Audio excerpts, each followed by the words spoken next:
Welcome back to the Dynasty Nerds YouTube channel. Thank you guys so much for tuning in. I'm Marvin Elequin. You can find me on Twitter at FF_MarvinE. And today we get to talk about Sam Darnold, the new Carolina Panthers quarterback. We're going to take a look at his 2020 season, his career so far, and how he compares to Teddy Bridgewater. And we're also going to take a look at the skill position players and how their fantasy values might be affected with Sam Darnold now as the QB1 on that Panthers offense.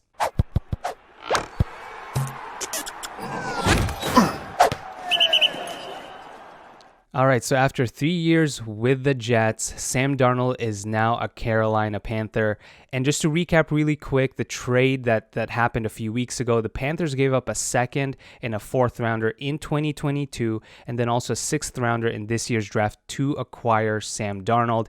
They also activated his fifth-year option, which means that they likely will give him a chance to be the lead quarterback, the starting quarterback this season and potentially next season as well. I know there are some rumors out there going around that they might still trade for Deshaun Watson, but I think at this point, Sam Darnold is their guy, and they're going to go into 2021 with him as their QB1. And honestly, it can really only go up from here for Sam Darnold. If we take a look at his 2020 season, regardless of what statistic or metric you look at, whether it's true completion rate, red zone completion rate, QBR, adjusted net yards per attempt, deep ball completion rate, whatever it might be, he ranked towards the bottom among quarterbacks in most of those metrics.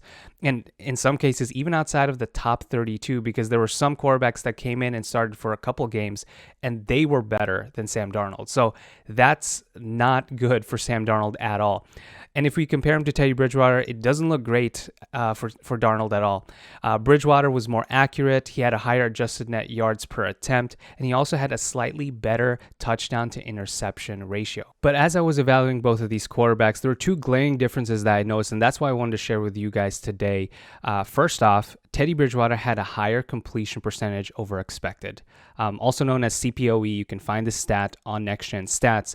And why does this matter? Well, CPOE has a stronger correlation than standard completion rate to fantasy points for quarterbacks, and it essentially gauges a player's accuracy based on the difficulty of their throws. So if a quarterback is throwing further downfield, their expected completion rate will be lower versus if they're just dumping it off to their running back. You'd expect them to make that throw more often than not. So if we take a look at Teddy Bridgewater and Sam Darnold, their CPOE are literally on the opposite ends of the spectrum. You have Teddy, who ranks as the QB13 with a positive 2.3 completion percentage over expected. So that's pretty good. And then you have Sam Darnold completely on the other end at QB35 with a negative 3.2 CPOE. So that just doesn't reflect well on Sam Darnold, who seems like wasn't very efficient in 2020, and he just wasn't making the throws that you would expect him to make. And that's not really a reflection on Adam Gase's offense necessarily.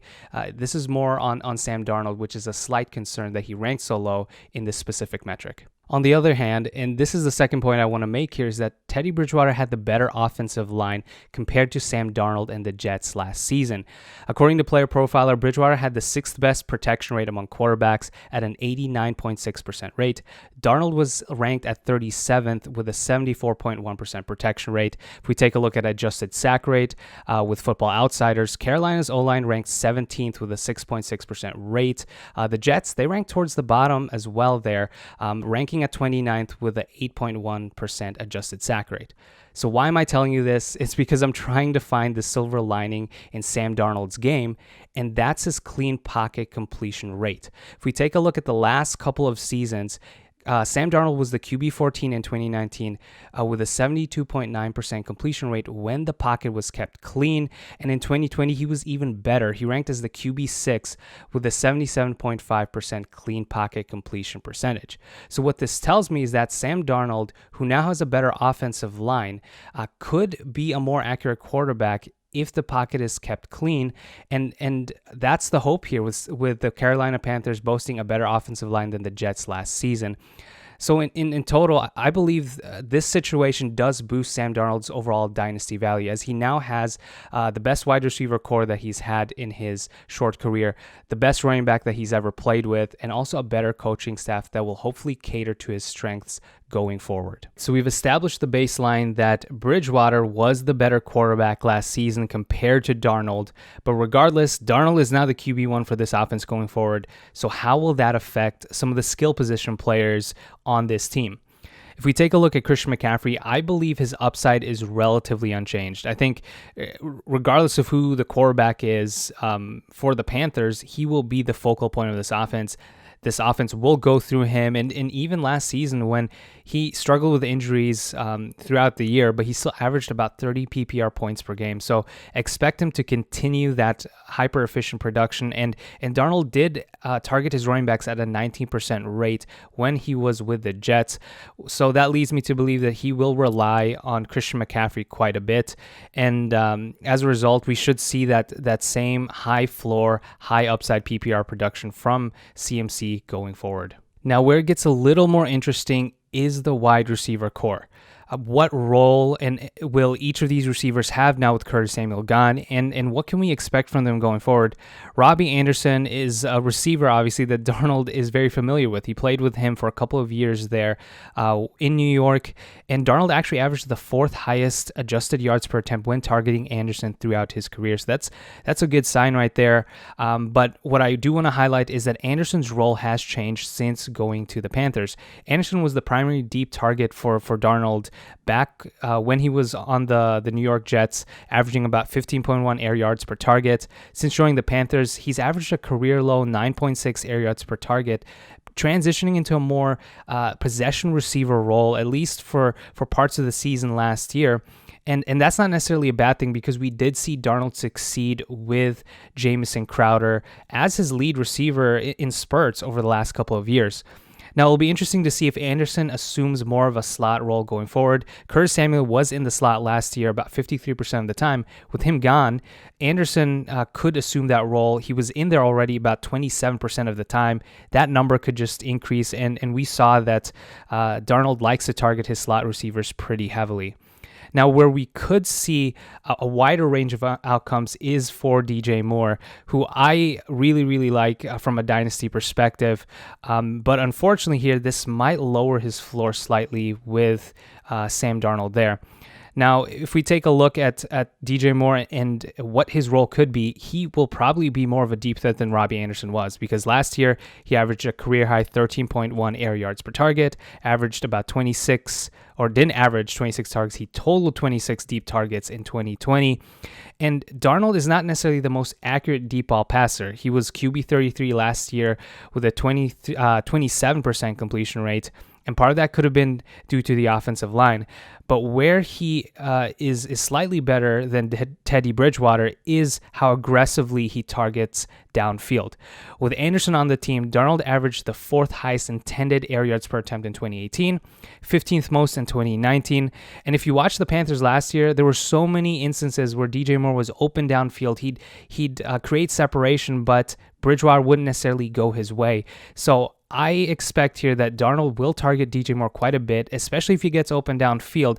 And while they might not necessarily be the most accurate targets, DJ Moore could see more volume downfield, and that could translate into fantasy production or more fantasy production if they can connect on some of those deep balls each game.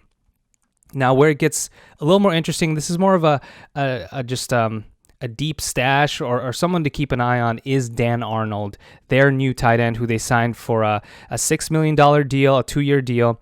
He's likely the 4th option on this offense, so I wouldn't necessarily bank on him to necessarily be an every week starter at the tight end position.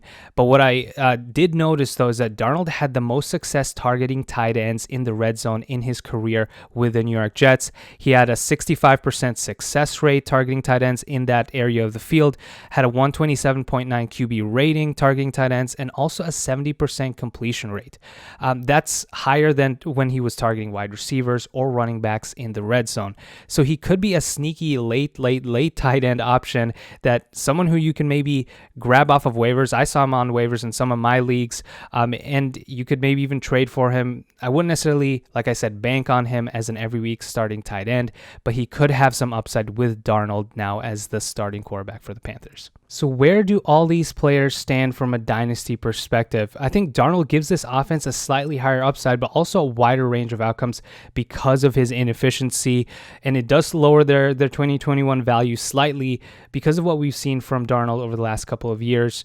But going forward, I think from a dynasty perspective, in that 2 to 3 year window, I believe the skill position players, their values are mainly unchanged. And that's because I assume that if Darnold doesn't pan out, that they will address the quarterback position again in one of the upcoming off seasons. CMC is still locked in as a dynasty RB1 for me. There's no question about that. And with Samuel gone, I believe that DJ Moore is a borderline wide receiver 1 in Dynasty, still very young, lots of upside there. Robbie Anderson is going to be a low-end flex wide receiver, and Darnold is a Dynasty tight end 3 for me with some upside in the red zone. So hold on to your Panthers players for now because there is a chance that Joe Brady unlocks Darnold, and he could then elevate this offense beyond what Teddy Bridgewater gave them last season. All right, thank you guys so much for tuning in. I want to hear from you guys now. Let me know what you guys think of Sam Darnold and this Panthers offense. Are you guys investing in them? Are you fading them? And if you enjoyed this video, be sure to hit that like button, subscribe, click that notification bell so you don't miss a single video as we help you guys prepare for your Dynasty season in 2021.